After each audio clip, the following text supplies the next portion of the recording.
In about a half an hour, there'll be another town hall meeting to discuss the closure of Indian Point Nuclear Power Plant located in Buchanan, New York.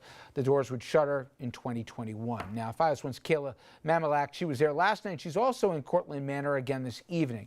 Kayla? Yeah, good evening. Well, last night's meeting was absolutely packed. People were overflowing into the hallways, and we're told tonight is supposed to be even larger. A lot of residents here severely concerned about what's going to happen once Indian Point shuts down. It's the biggest taxpayer in their community, contributes to the local school district and just the local economy and local businesses. Now, last night, County Executive Rob Astorino addressed those concerns by telling the people attending his meeting that they're going to work together on the local level. None of us are going to rely on the state because none of us think they're going to end up doing anything constructive. And so we're going to try to take the bull by the horns and really control our own destiny.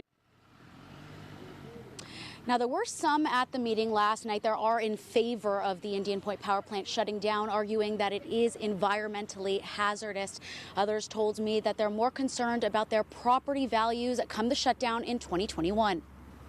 I thought it was really unsafe. I went to the Nuclear Regulatory Commission meeting, and I thought it was a plant, it was an accident waiting to happen. They were going to just run it till it blew. We can't afford to live here if this plant closes. And I get all the environmentalists, and I don't care what you think about nuclear energy. It's not just 2,000 people. It's a school district. It's a community that's getting affected.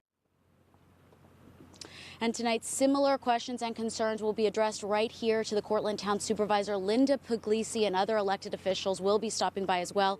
Linda Puglisi has expressed extreme frustration with the shutdown of Indian Point in the past. For now in Cortlandt, I'm Kayla Mamalak. I'll send it back to you.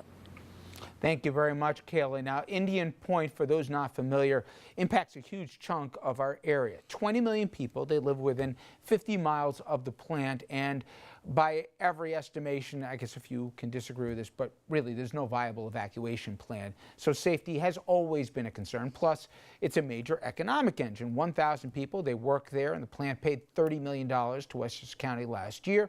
Plus, half of Buchanan's budget revenue is paid by Indian Point. Then there is the power that the plant provides. IP can generate up to a quarter of electricity used by New York City and Westchester.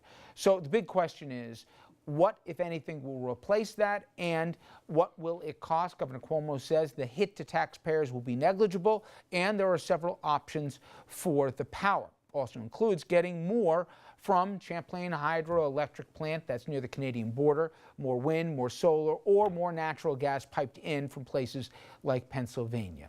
And joining the panel right now is David McKay Wilson from the Journal News. He writes a Tax Watch column, and he has followed this story intently. First of all, were you surprised when all of a sudden the announcement came down from Entergy and obviously the governor that the plant, the back and forth between the NRC, recertification, everything else, that they were going to shutter their doors? Well, it had been trending in that direction, actually. There'd been a very important court case last fall that with the state won on the coastal zone management issue, which was a win for the state, which presented another hurdle for Indian Point to get that thing relicensed.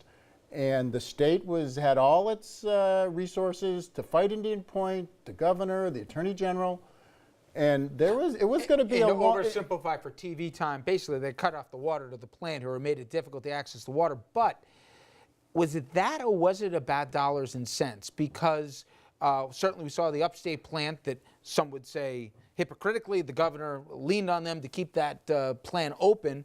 This plant, I know the concentration of population and the safety issues, albeit this one he all but pleaded, to get these doors shut for so long. Was it they just weren't making as much money anymore? That's what Indian Point said in their announcement, that the regulatory issues were an issue. They'd spent $200 million on it over the past 10 years on getting it relicensed, but the realities with the economics of nuclear power are trending down.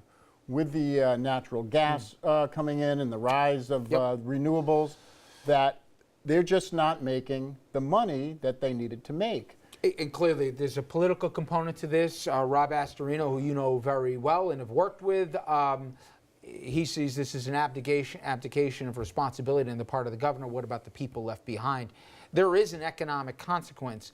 How is this strictly a local one to Buchanan and that portion of Westchester, or do you think this is an election issue beyond just northern portion of the county. I think one of the problems here is that there's not that Westchester and residents of that area are not getting information.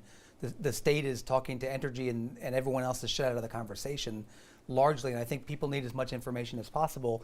And on this, I think everybody needs to work together to figure out how to deal with this. I mean, the plant, Indian Point said they were probably going to be shutting anyway because of what David mentioned, maybe 7 or 8 years down the line. Certainly the suits expedited that. Richard, was an architect of that movement. But we need information. We need to figure out if new energy is going to come online, how it's going to get here. What are you going to do about the environmental reviews? It's tough to get anything done in New York State without protests. There's a lot of questions and not enough answers. I think, Richard, again, for time purposes, listen, the plant was shuttered for 9 months in the past, years ago for safety things when it was red flagged. They had the worst safety record. This is prior to Entergy's ownership, as we know. The lights never went out in the county. People will, I'm not worried that we'll find silver energy, but let's put the human face on this. It's not just 1,000 jobs. It's all the ancillary jobs, the delis, the dry cleaners, the school district. Does the state make up the shortfall, or are they on their own? Well, it's a real problem. It's the only real problem about the closure of Indian Point that goes unaddressed. The impact on those districts, the impact on the people who work there needs to be addressed. The governor hasn't done that yet. On the other hand, the plant is useless, expensive, and dangerous. Now, can the people of the state come in? Can the people of the state come in and totally deal with the impact of this? No. That plant wasn't going to last forever. Sooner or later, the natural life of the plant would end. The tax revenue would go down, but it can be mitigated, and it should be. But here's my point.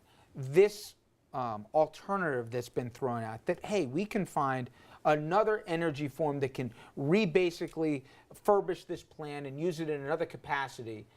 I've been looking around. Maybe you found it. I haven't found one example, David, where that's actually happened. It's technically possible because the turbines but has it ever are usable. No, it hasn't. And the ones that they've decommissioned, I was talking to a guy at the NRC and the Union of Concerned Scientists, and they've shuttered several nuclear plants, but they've done nothing with any of them.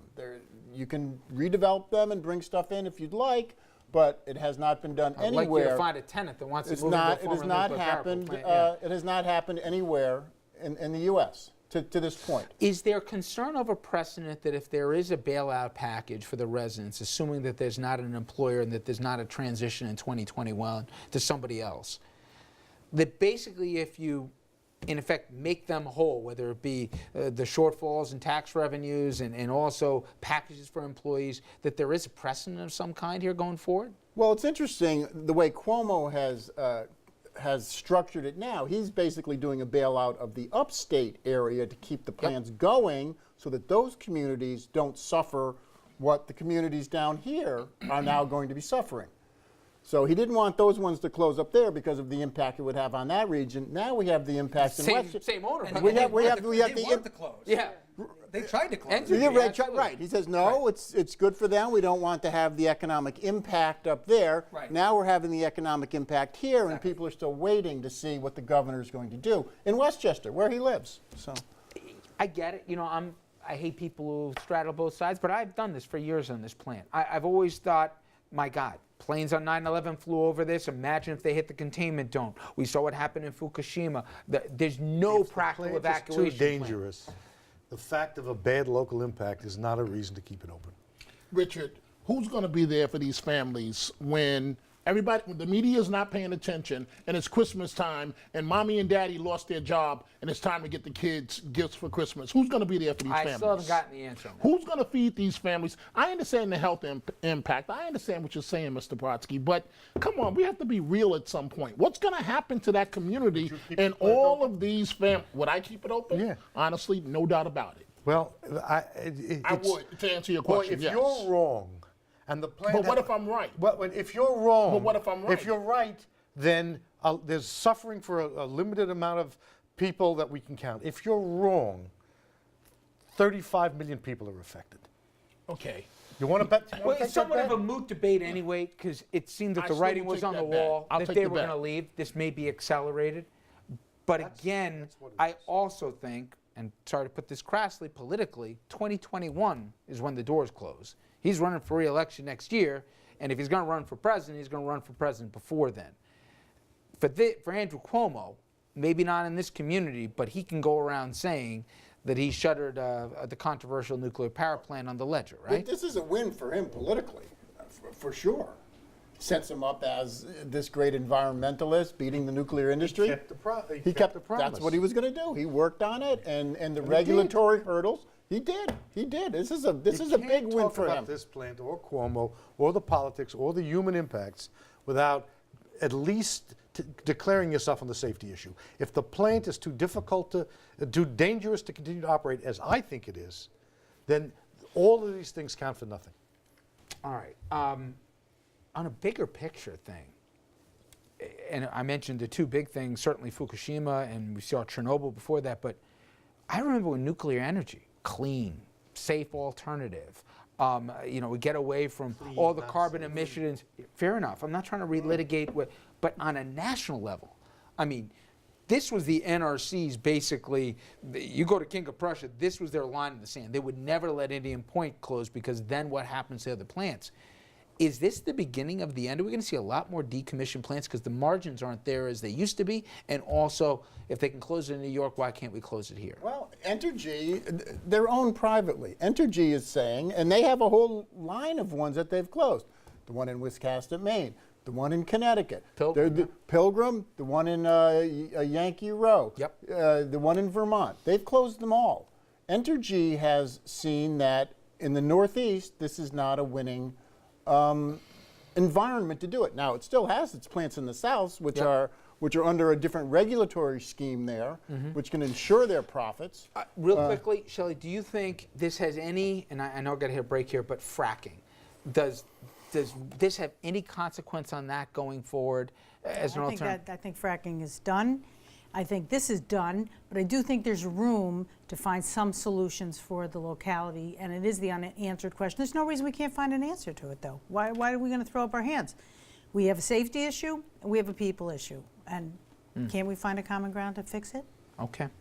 Well, when we come back, we're going to stay in New York. Is President Trump declaring war on his hometown, sanctuary cities and the like? We'll get into that after this.